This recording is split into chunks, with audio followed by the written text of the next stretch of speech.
Good afternoon, everybody. Chef Jon Ashton here. I might have to talk a little bit louder today because we're going to have to put it down because we're deep frying something we actually haven't done, and it is a technique that we love. 1964, if you think about it, we had the British invasion, the Beatles, the Rolling Stones, they were coming to America. We had, at that time, TV dinners were becoming popular. Julia Child had just started cooking on PBS. And then a lady in Buffalo, New York, went into the kitchen, took some chicken wings, put them in a deep fat fryer, hot sauce and butter, and the buffalo chicken wing came about. What a wonderful story. Well, today I want to show you how to make extra crispy chicken wings, where you go wrong, but also chicken tenders. Mrs. Spielberg, happy Sunday. Happy Sunday. I'll show you the dishes. So today we're going to show you how to make a chicken sandwich. We're going to show you the buffalo chicken wings and then how to prepare the carrots and the celery, because there is a technique to that. Buffalo chicken tenders and popcorn chicken. Does that sound good? That looks delicious. Hey, look at this. Finger looking good. Okay, first of all, let's talk about chicken wings. When you purchase chicken wings, quite often they're going to be in the section like this. You can buy them individually, hopefully in your store where they're cut for you, but I did want to show you how to cut them. So Mrs. Spielberg, come on in, right? Can you see here? See that joint there? Well, we'll start with the tip. See the wing tip here? Yep. Yeah? We're just going to cut it right where the joint is. See that joint there? That's sort of, you know when you're on the dance floor at Pulse and you do that? That's that joint. I hope you don't do that at Pulse. Nobody else will come in. Hey, I want to say also, thank you so much. I know it's a big game today for that football thing. I know, you know what I mean. The playoffs? The playoffs, yeah. You've got the, don't tell me, Tampa Bay Pirates. No. And the Green Bay Patriots, is it? No. Stick with your English Premier Soccer. Is that right? No, not even close. It is. It's the Buccaneers, is it, or something? Yeah, just keep to cooking. Okay, chicken on the joint, just chopping them. These, I normally save these. I'll save these for stocks. Remember, chicken wings always makes the best stock. I'll show you again where the chicken wing, the joint is. I'm just coming into the joint. Use the top of your knife. You can just bash it. And you see the joint here? We're just going to cut them. Okay? Just cutting them right there. And now we've got the wing. If you do purchase them pre-cut in the store, they're going to be about $2 more per pound. It can be up to that amount. And now we've got the chicken wings. So what we're going to do, Mrs. Spielberg, normally what we'll do, what we see at restaurants, they'll season them with a little bit of salt, a little bit of pepper. But what we're going to do is make a slurry for these. So I'm going to take some all-purpose flour and some cornstarch. And the reason why we use all-purpose flour for this recipe is because all-purpose flour has protein in it. If you think about it, the protein in the all-purpose flour will be brown. If it was just cornstarch, they'd stay white, like a light colour. If you think about it, tempura batter doesn't have regular flour in. I'm going to add some garlic powder through here and then some salt. And feel free, remember that when it comes to seasoning, we'll show you in a minute a couple of different seasonings. So we're just making this slurry, and it's going to be really thin. It's going to be the consistency of a thin milk, okay? So you can see I'm just bringing this around. And the reason why we do this gives the chicken wing an extra crispy shell on the outside, so crunchy you won't believe it. Even the next morning when you get up, them chicken wings will be there in the refrigerator, still crunchy. Can you see how thin that is, Mrs. Spielberg? Yep. It's the thinness of almost like a thin cream, a light cream. Okay, so what we want to do is let's do these first. We'll get these on the go, Mrs. Spielberg. I'm going to bring them over to the stove. I'm going to move these across for a second. What happens when you do these live segments, you have to do it before and after. You know, do you like one before and one after? Otherwise, you'll never get finished in 30 minutes. The chicken, goes into the marinade, okay? Feel free if you want to use tongs. Feel free if you don't like touching chicken, feel free to put a glove on, you know, one of these rubber gloves, like plastic kitchen gloves. Okay, so look, I'm tapping the excess off. Now and you can use tongs first. I've preheated my oil. I'm gonna add the chicken to the pan. See the way I'm adding it? Into the oil. Can you use almond flour? You could use almond flour for this, and you could use cornstarch, just cornstarch. They won't go brown, they'll stay white, which is fine because the orange sauce will cover them. So I just want to show you a couple of these. See the way I'm just adding them to the pan? Now look at the way I'm holding it for a second. That stops it from sticking to the bottom of the pan. And it's the same if you're making fish and chips at home. Do it exactly the same way. Just taking it, adding it to the pan. Just like that. You can see no worries whatsoever. I've preheated my oil. I have a candy thermometer in one, and in the other one I have a digital thermometer. Just as my guys, I'm cooking these, yes? Can you air fry them? You could air fry them, yes. Spray them with a little bit of oil. Just spray them with a tiny bit of oil. Okay, so now we're going to cook about half of the batch for about 7 minutes. And the reason why we're cooking half of the batch, remember, when we fry, the oil's going to lose a lot of its temperature. We're adding cold to hot, so the cold is going to drop down that temperature.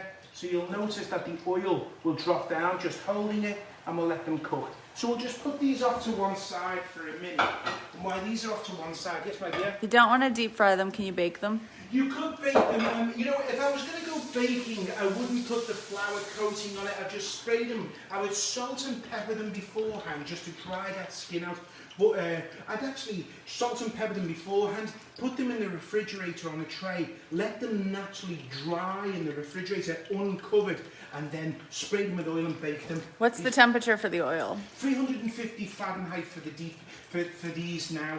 For the first amount, 350 Fahrenheit, 7 minutes. So 313, we'll come back to them. After a couple of minutes, Mrs. Spielberg, these are always good, you know, to just give them a little toss and make sure they're not sticking on the bottom, okay? How many times can you reuse the oil if you strain it to get the bits I out? say twice, about twice. You know, but if you start cooking with a lot of spices, that oil's going to start tasting funky. Never use the oil again for dessert if you're making savoury, because you know, if you've got some fish or seafood or anything like that, keep it in the savoury family. What kind of oil is that? I've got canola oil for this. You wouldn't want to be using olive oil for it. It's too expensive, and there's no, although it is better for us, we wouldn't want to be using it in this circumstance. We had one of our guests contacted me because they're very nice, and they said, could you just tell us a little bit about brining? Although this recipe doesn't involve brining, I wanted to just talk about what brining is, because you know, a lot of times when you go to the south of America, Southern America, they'll brine in some buttermilk, which is a lactic acid brine. I don't want to go too much into the lactic acid. Sometime on the shows we'll do that, maybe when we do chicken, tandoori chicken or something. Okay. Before you get into this, you don't refrigerate the oil, right? The oil, no, I wouldn't refrigerate the oil. So brining basically is an osmosis effect. If you could put 100 toothpastes, so tubes of toothpaste together, that's how chicken would be formed. And then if you squeeze on them, the toothpaste comes out. The same thing will happen with chicken. But what we want to do to help prevent that is to add some salt and water. So what we've done is took half a cup of salt, a quarter cup of sugar, and 2 quarts of water. We place our chicken inside for about 6 hours to overnight, and now it's brined. And then when you have chicken, it's nice and tender. Same with turkey when we do it at Thanksgiving, and that's how you brine in water. Another day we can talk about buttermilk and yogurt. If you're saving the oil, Anna Marie was saying that she puts hers in a mason jar and then just labels it. How would you store it? That's exactly the same way in a mason jar. I pass it through a fine sieve with some paper towel, and then I make sure everything's off and then into a fine sieve. Okay, so when we've had fried chicken, when we think about chicken, we often, when we're having it, we will, you know, the buttermilk, the classic with it. So with the recipe I shared with you, I shared the recipe to use the garlic powder, the salt and the pepper, but I wanted to go a little bit further and just show you. When I moved to America, I wanted to create my own seasoning because there was a famous place that had their own season. So this is my JFC seasoning, I call it, JFC. And as we look at this, Mrs. Spielberg, we got For John's fried chicken seasoning? Yeah, right. Okay, just wondering. You Just wondering. Face, Mrs. Spielberg, but what's wrong with that? I think you're ripping off the kernel.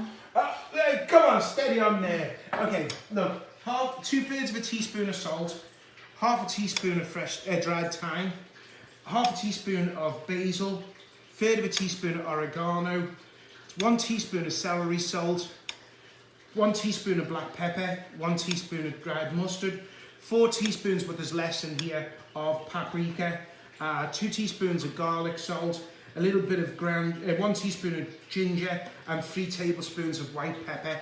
That's how we make the seasoning. Is that all?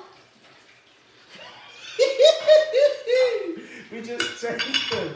Look, we just take them, whisk them together, and this is my seasoning. And I use this a lot. I use it as a dry seasoning, as a fresh seasoning. I usually make a batch and I'll add it to some chicken. See the way I'm adding it to the... So if you wanted to do something different... Now, with this spice, Mrs. Spielberg, I'm just going to check on my chicken. With that spice, Mrs. Spielberg, you don't... Just let's think about it together. We've done salt, pepper and garlic powder in the recipe. But at home, you might like Indian cuisine, so why not add some turmeric? Why not add some chili powder to it? You might like Asian cuisine, why not add some 5-spice to it? So it's all about you being creative with the powders, some curry powder to it. I'm adding some JFC to this. So clever, I can't stand it. Oh, God. I was going to call this Southern Delicious. Oh, no, thank God. Let's go with JFC. Oh, God. Everyone's digging this, like, crazy stripe look you've got going on today. Oh, it's cold? It's yeah. Cold. Leah Rukeyser thinks you look sharp. I love that word, sharp. Yeah, how are you? We'll talk about barbecue sauce in a minute. Oh, very nice. Okay, now we're going to add, we've mixed the spices together. So here's what's something unusual. What we're going to do is take some egg whites and we're going to give these a whisking, Mrs. Spielberg. Side to side. Side to side. So you can see it's already getting a little bit frothy. So the reason why we don't use the egg yolk, everybody, is because that contains fat. The fat would cause the protein in the flour to sweat, take away from your crispiness. Could you add MSG if you don't mind using MSG? Yeah, sure. MSG is an amino acid. I know, a lot of people, there was an old term called Chinese restaurant syndrome, which talked about MSG gave you headaches, which is not actually true, because if you think about it, it's in Doritos, it's in Cheetos, it's in so many things. So, and it actually is in KFC. I don't want to say that name. We talk about JFC. JFC. We don't give other brands promotion. Okay, so what we want to do, Mrs. Spielberg, and just checking the chicken, looking good, is take the chicken tenders. So if we've got chicken tenders here, Mrs. Spielberg, if we wanted to do popcorn chicken is a popular one, little pieces of chicken, which is quite good because they're quite fun on a little cocktail stick, So here's some for if we wanted to do like a cocktail, cocktail style. Here's the tenders. Now here's what we want to do from here on out. I want to show you this. Take some of that mixture, that egg white mixture, and it's the same with buttermilk as well. If you're making buttermilk chicken, if you think about it, you want that crackling crust. So I'm taking some of that mixture, see here, and I'm adding it to the flour. And what we're doing now, it's going to create these little, can you see those pieces? See those little pieces? And it almost looks as if when you're making pie dough and you get to that crumb, and that's what gives us the crispy, crackling crust. See that? Can you see? Okay. For people who are looking for the recipe, you can go to the Crystal Insider blog on crystalcruises.com. Yes, Crystal Insider blog on crystalcruises.com. That's what I said. Whose show is this? It's the egg whites. The egg whites come out onto the chicken. Put the chicken on top. Just give it a light pressing. Now look at that crackling crust. Just look at that, Mrs. Spielberg. Do you know how crispy that's going to get? Crispy. We're going to place them onto a tray. You can see that they're on the tray, yeah? I'll do one more just for the road as such. Okay, popcorn. Let's do like popcorn as if it's a little appetizer. You know, take the chicken, bring it out. They come out, give it a little shaking into that flour. Remember what we've done. Remember that tip, whether you're making southern fried chicken or whether you're making this recipe. The egg whites, as I mentioned, they're going to stop this from getting soft because there's no egg yolk, and that egg yolk has the fat in it. So now you can see. So what we want to do now, Mr. Spielberg, is let that rehydrate. I'm washing my hands. I'm turning to the side. I don't want you to see the other thing. Some people say it's the best side of me. By Jove, Jimmy Cricket. Okay, I'm going to take these off to one side. Does everybody feel cozy with dredging the chicken? I think everyone feels good. Okay, so we want to let that go for 1 hour. For 1 hour to a couple of hours. What's going to happen then? That chicken is going to rehydrate. Anna Marie wants to make sure that you're checking those wings. Anna Marie, I'm checking them wings. Let's take a look, Nadia. Okay, the wings are looking good, Anna Marie. Looking good. We're going to get these up. So the wings are cooking nicely, as you can see. So we're letting them go for about 7 minutes, which we've still got a few minutes left. Could you add panko to the coating if you wanted to? You could add cornflakes, you could add panko to it, no problems. Do you need it? Not really, to be honest with you, because you'll notice in a minute. We pop them in the fridge, we let them go for a couple of hours. You can make them 2 to 4 hours ahead of time. They're going to rehydrate. As we come over here, Mrs. Spielberg, as we come over, you'll notice now, they've rehydrated. Now take a look what's happened. These were in the fridge for 2 hours. As you can see, the chicken started to absorb all of the flour. So they've rehydrated. So what we want to do is get our oil nice and hot now. So we're going to bring our oil up to a good temperature. So we want to cook this at about 350 Fahrenheit. So we're just going to get the chicken, as we always do, add it to the pan. You could do this with tongs. And we're just going to add it to the pan, just like that. And feel free, it's so funny, ladies and gentlemen, we haven't got the fan on, because when we've got the fan on, it makes so much noise, you know, like this. And the oil in here, it's so strong. I've got 2 frying pans and no ventilation. Sounds like a country music song. I'll put it on low. You can still hear me with it on low. Yeah. Okay. Except that means I have to get closer to the smell.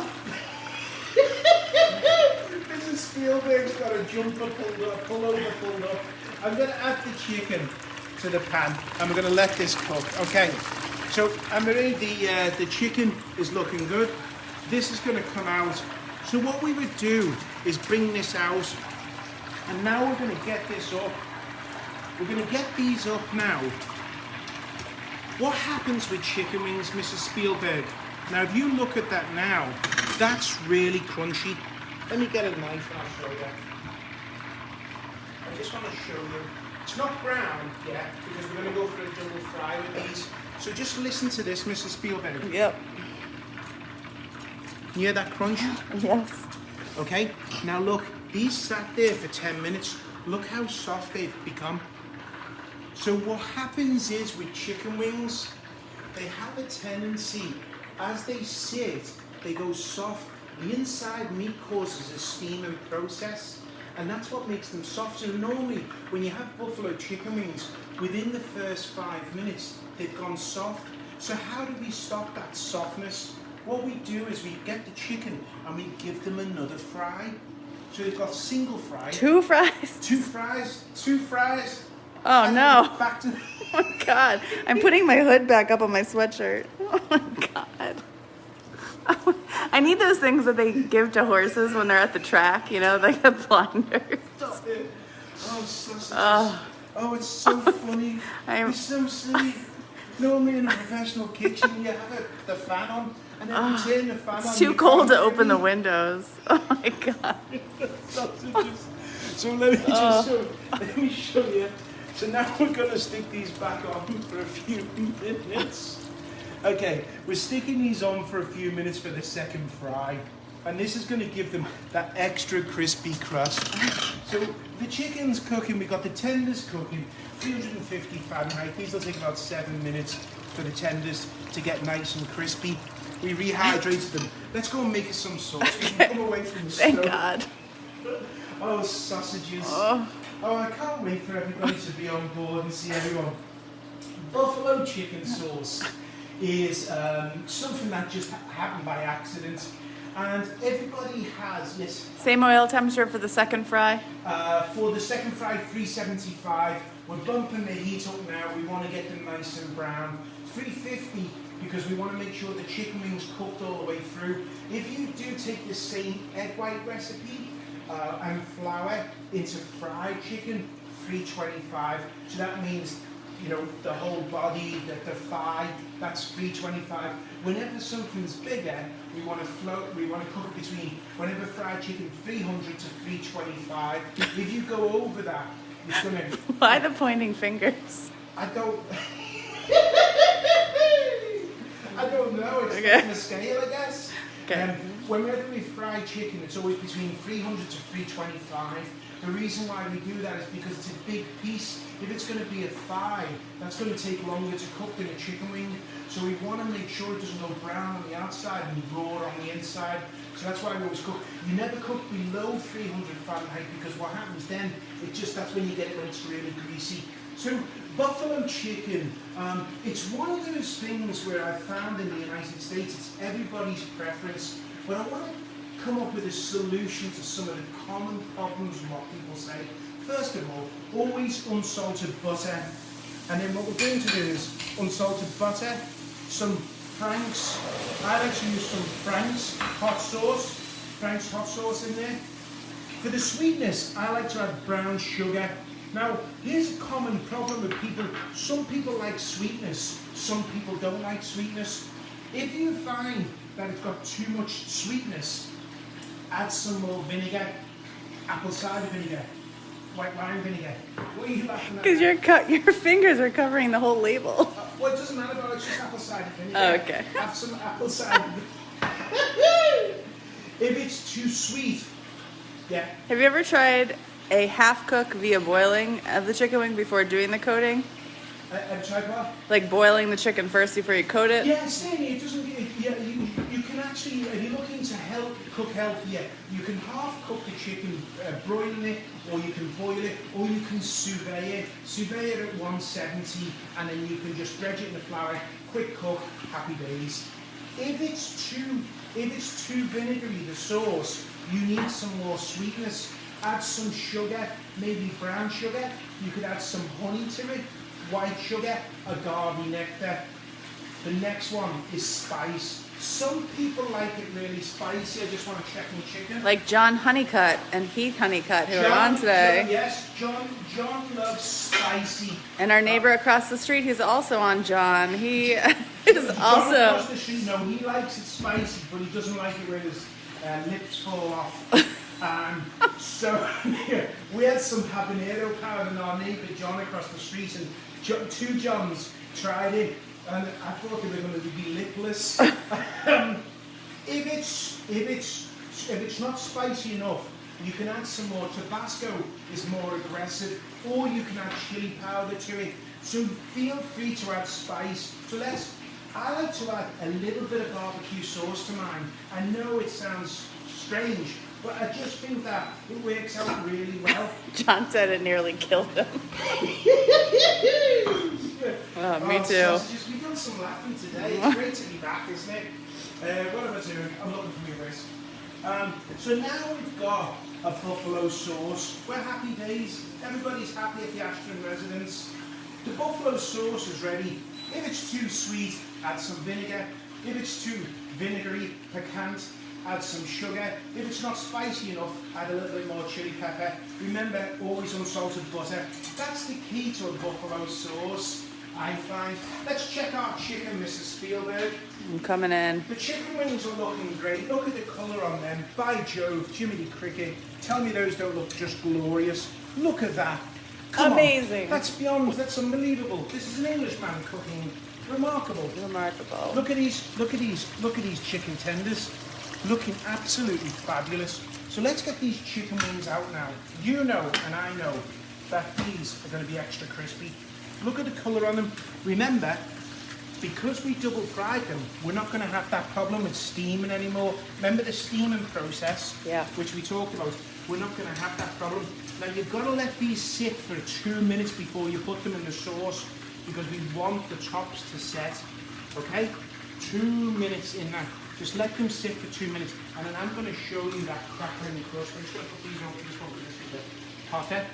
Do you double fry the tenders when you do those as well? You don't need to with them, because remember with the tenders, we've got that crispy little outside, all those little nooks. You're creeping me out. The nooks are scary. It's got the nukes and the crack. Yeah, that's better. Everyone's wondering if you have asbestos cooking on your fingertips, and I would say yes, for sure. Look, that's how it looks. See, can you see those? That's because remember we crunched them up, and that's how we get all them bits. Natalie wants to know how long for the second fry. The second fry is 7 minutes again, Natalie, and we put all the chicken in there at once at 375 calories. Just look at all those nooks and crannies.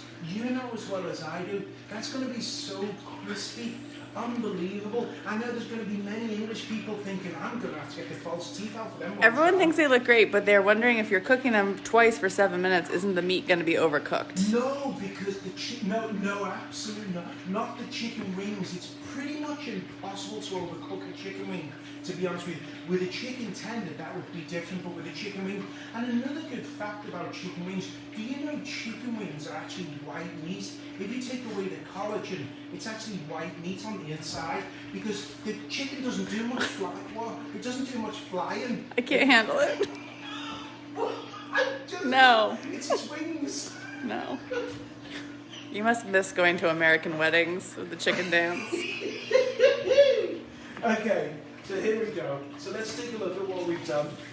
We've got our, let me bring this over, Mrs. Spielberg. We've got our chicken tenders that are extra crispy. I'm going to turn this off just in case anything happens. We have a whole slew of people coming today to pick up chicken wings for this football game thing that's going on. My dad's watching all the football today. You know what's so funny is I've worked with I know it sounds silly, but I've worked with so many NFL players, as you know. I've done a lot with the NFL. But he doesn't remember their names. No, I remember always the bus. Jerome Bettis. I've worked with him a few times at Pittsburgh, and a few of them Tampa guys. Okay, so there's two ways to serve chicken. There's wet and dry.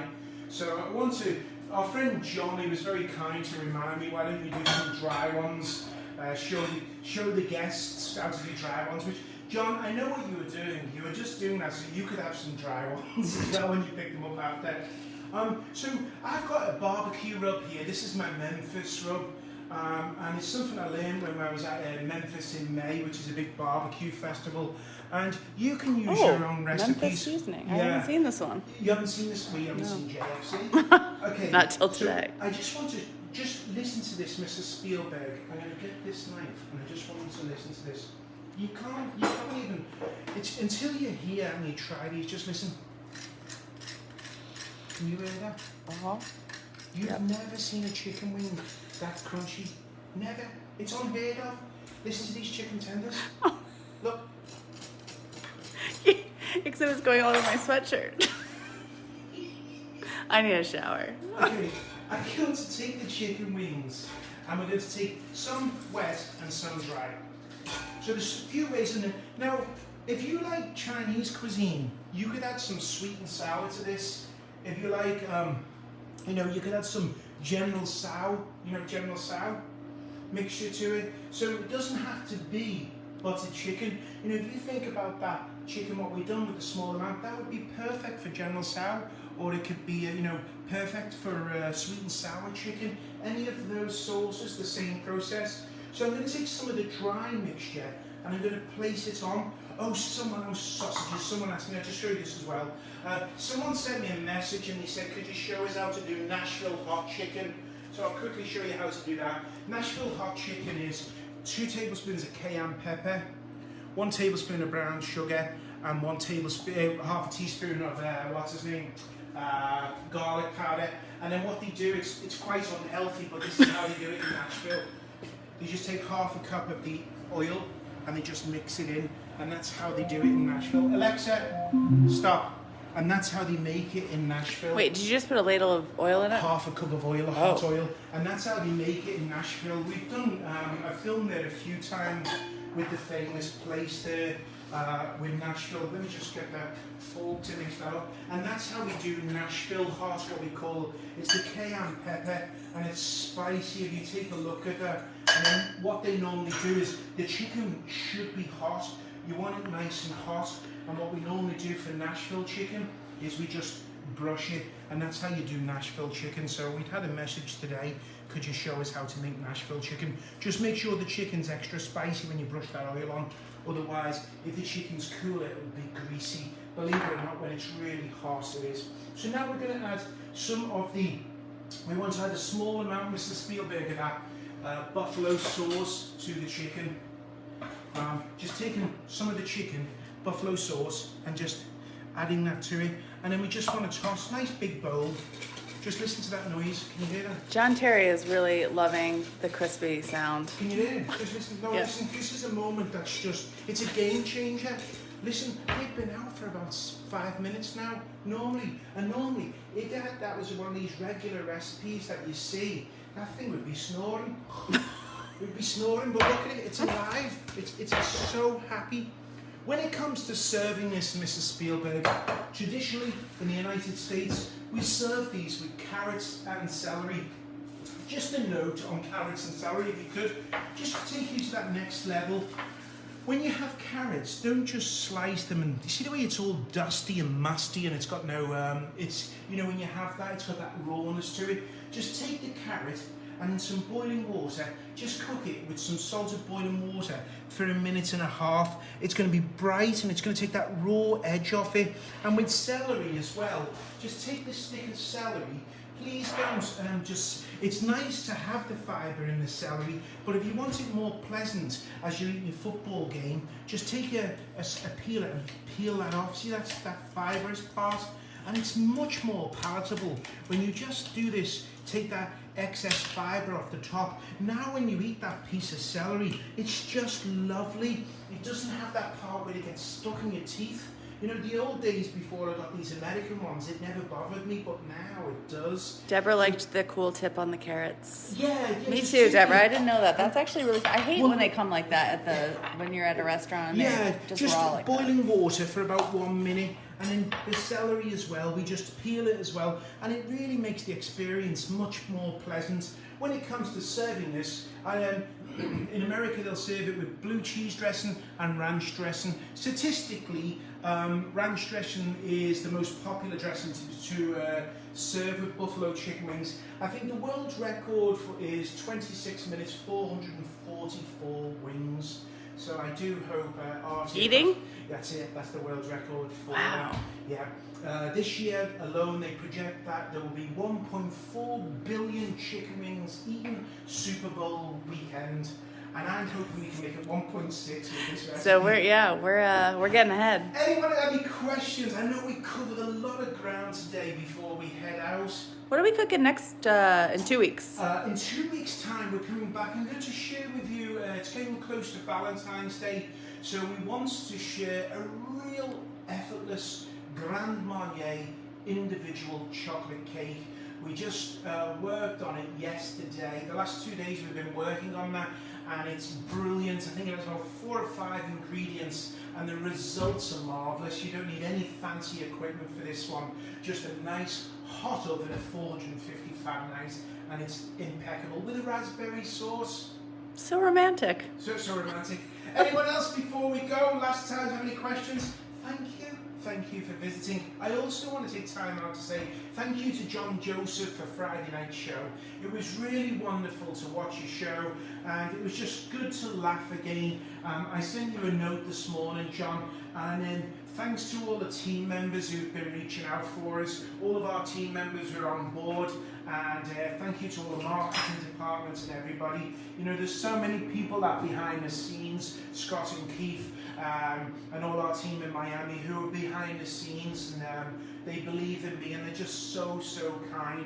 It won't be long before we'll all be together. It's going to be frightfully exciting just to walk into the Odyssey and just to do a cooking class live with you, to go into port and take you to some of the finest restaurants around the world, to cook together, to create memories. It's coming. It just might take a little bit longer than what we want. We miss you guys, and thank you for joining us today. We'll see you at 2 weeks, which would be, I don't know the date offhand, sometime in February. Have a wonderful weekend, everybody. Cheerio. Bye, guys. Bye.